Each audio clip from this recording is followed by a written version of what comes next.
Pride and Prejudice by Jane Austen. Chapter 50. Mr. Bennet had very often wished before this period of his life that, instead of spending his whole income, he had laid by an annual sum for the better provision of his children and of his wife, if she survived him. He now wished it more than ever. Had he done his duty in that respect, Lydia need not have been indebted to her uncle for whatever of honour or credit could now be purchased for her. The satisfaction of prevailing on one of the most worthless young men in Great Britain to be her husband might then have rested in its proper place. He was seriously concerned that a cause of so little advantage to any one should be forwarded at the sole expense of his brother-in-law, and he was determined, if possible, to find out the extent of his assistance, and to discharge the obligation as soon as he could. When first Mr. Bennet had married, economy was held to be perfectly useless, for of course they were to have a son. The son was to join in cutting off the entail as soon as he should be of age, and the widow and younger children would by that means be provided for. 5 daughters successively entered the world, but yet the son was to come, and Mrs. Bennet, for many years after Lydia's birth, had been certain that he would. This event had at last been despaired of, but it was then too late to be saving. Mrs. Bennet had no turn for economy, and her husband's love of independence had alone prevented their exceeding their income. £5,000 was settled by marriage articles on Mrs. Bennet and the children, but in what proportions it should be divided amongst the latter depended on the will of the parents. This was one point, with regard to Lydia at least, which was now to be settled, and Mr. Bennet could have no hesitation in acceding to the proposal before him. In terms of grateful acknowledgment for the kindness of his brother, though expressed most concisely, he then delivered on paper his perfect approbation of all that was done, and his willingness to fulfil the engagements that had been made for him. He had never before supposed that, could Wickham be prevailed on to marry his daughter, it would be done with so little inconvenience to himself as by the present arrangement. He would scarcely be £10 a year the loser by the 100 that was to be paid them. For what with her board and pocket allowance, and the continual presents and money which passed to her through her mother's hands, Lydia's expenses had been very little within that sum. That it would be done with such trifling exertion on his side, too, was another very welcome surprise, for his wish at present was to have as little trouble in the business as possible. When the first transports of rage which had produced his activity in seeking her were over, he naturally returned to all his former indolence. His letter was soon dispatched, for, though dilatory in undertaking business, he was quick in its execution. He begged to know further particulars of what he was indebted to his brother, but was too angry with Lydia to send any message to her. The good news spread quickly through the house, and with proportionate speed through the neighbourhood. It was borne in the latter with decent philosophy. To be sure, it would have been more for the advantage of conversation had Miss Lydia Bennet come upon the town, or, as the happiest alternative, been secluded from the world in some distant farmhouse. But there was much to be talked of in marrying her, and the good-natured wishes for her well-doing which had proceeded before from all the spiteful old ladies in Meryton lost but a little of their spirit in this change of circumstances, because with such a husband her misery was considered certain. It was a fortnight since Mrs. Bennet had been downstairs, but on this happy day she again took her seat at the head of the table, and in spirits oppressively high. No sentiment of shame gave a damp to her triumph. The marriage of a daughter, which had been the first object of her wishes since Jane was 16, was now on the point of accomplishment, and her thoughts and her words ran wholly on those attendants of elegant nuptials, fine muslins, new carriages, and servants. She was busily searching through the neighbourhood for a proper situation for her daughter, and without knowing or considering what their income might be, rejected many as deficient in size and importance.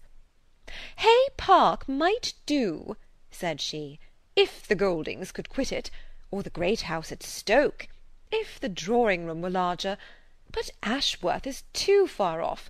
I could not bear to have her 10 miles from me. And as for Pulvis Lodge, the attics are dreadful." Her husband allowed her to talk on without interruption while the servants remained. But when they had withdrawn, he said to her, Mrs. Bennet, before you take any or all of those houses for your son and daughter, let us come to a right understanding. Into one house in this neighbourhood they shall never have admittance. I will not encourage the impudence of either by receiving them at Longbourn.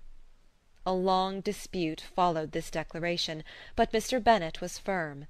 It soon led to another, and Mrs. Bennet found, with amazement and horror, that her husband would not advance a guinea to buy clothes for his daughter.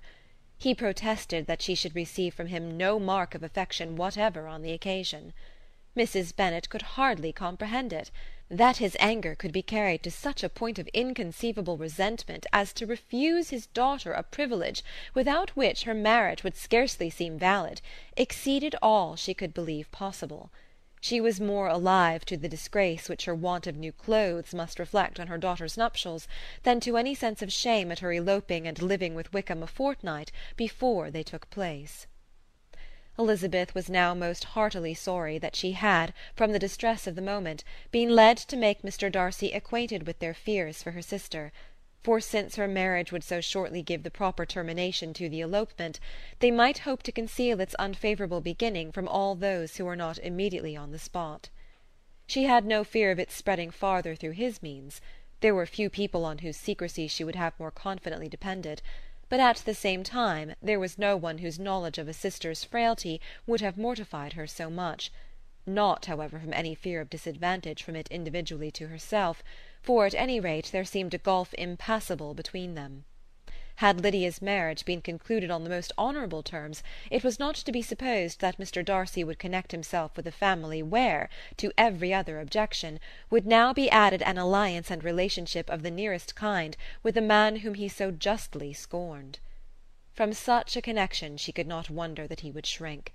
The wish of procuring her regard, which she had assured herself of his feeling in Derbyshire, could not in rational expectation survive such a blow as this. She was humbled, she was grieved, she repented, though she hardly knew of what. She became jealous of his esteem, when she could no longer hope to be benefited by it. She wanted to hear of him, when there seemed the least chance of gaining intelligence. She was convinced that she could have been happy with him, when it was no longer likely they should meet. What a triumph for him, as she often thought, could he know that the proposals which she had proudly spurned only 4 months ago would now have been most gladly and gratefully received. He was as generous, she doubted not, as the most generous of his sex, but while he was mortal there must be a triumph. She began now to comprehend that he was exactly the man who, in disposition and talents, would most suit her. His understanding and temper, though unlike her own, would have answered all her wishes. It was an union that must have been to the advantage of both. By her ease and liveliness, his mind might have been softened, his manners improved, and from his judgment, information, and knowledge of the world, she must have received benefit of greater importance. But no such happy marriage could now teach the admiring multitude what connubial felicity really was.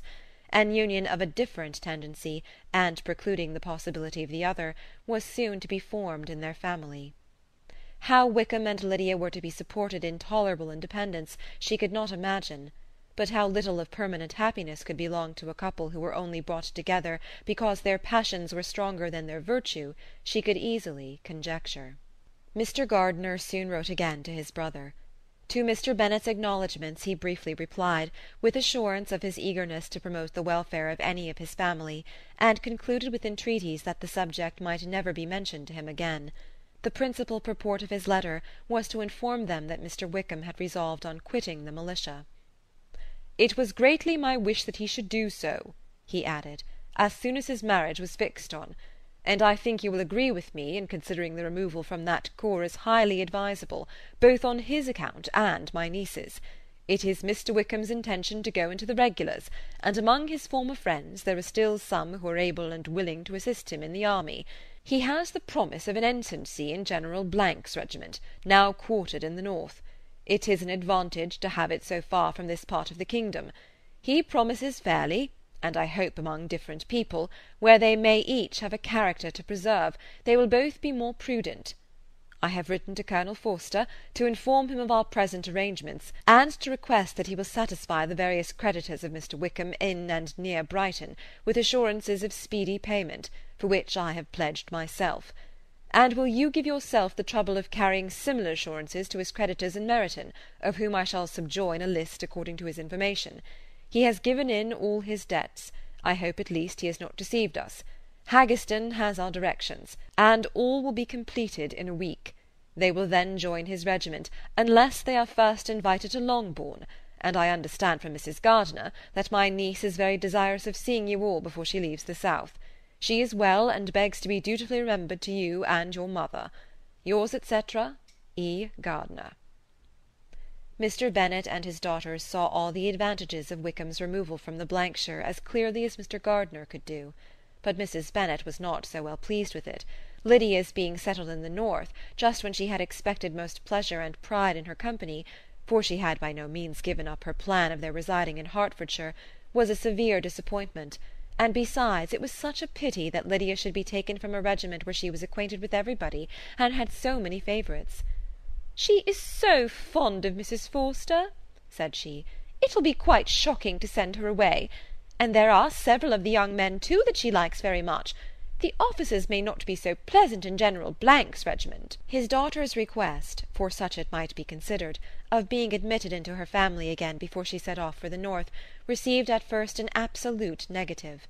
But Jane and Elizabeth, who agreed in wishing, for the sake of their sister's feelings and consequence, that she should be noticed on her marriage by her parents, urged him so earnestly, yet so rationally and so mildly, to receive her and her husband at Longbourn as soon as they were married, that he was prevailed on to think as they thought and act as they wished.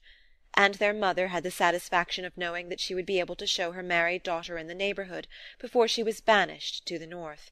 When Mr. Bennet wrote again to his brother, therefore, he sent his permission for them to come, and it was settled that as soon as the ceremony was over they should proceed to Longbourn.